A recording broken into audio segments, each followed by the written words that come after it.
ठिबक सिंचन करत असताना जी सबलाईन वापरायची आहे ती किती इंची वापरावी हा प्रश्न खूप साऱ्या शेतकऱ्यांच्या मनात असतात आणि हा फार महत्त्वाचा प्रश्न आहे. कारण तुम्ही जर चुकीची सबलाईन वापरली, समजा 2 इंचीच्या जागी 2.5 इंची पाईप वापरला, तर एक तर खर्च तुमचा वाढून जातो की ज्याचा तुम्हाला कुठल्याही प्रकारचा फायदा नाही आहे.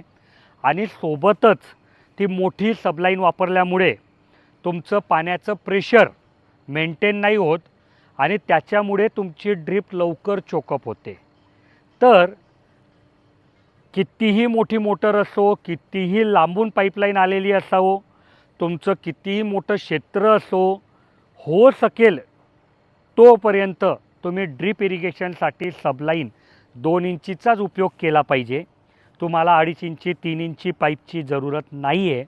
आता भरपूर शेतकरी विचारतील की बाबा आमची पाईपलाईन मोठी, जी मुख्य पाईपलाईन आली आहे ती 3 इंचीची आणि त्यातनं तुम्ही सांगतात की 2 इंचीत पाणी टाका, मग तिथे पाईपलाईन नाही फुटणार का?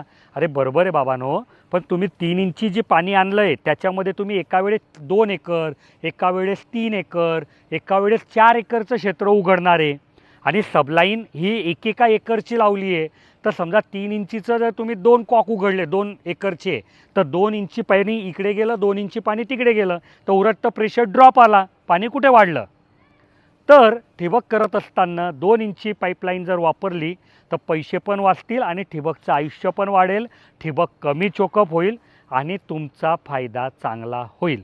असाच काही प्रश्न तुमच्या मनात असेल ठिबकबद्दल, इतर प्रॉडक्टबद्दल, तर कमेंटमध्ये विचारा. मी पुढच्या व्हिडिओमध्ये त्याचं उत्तर द्यायचा प्रयत्न नक्की करेल. धन्यवाद.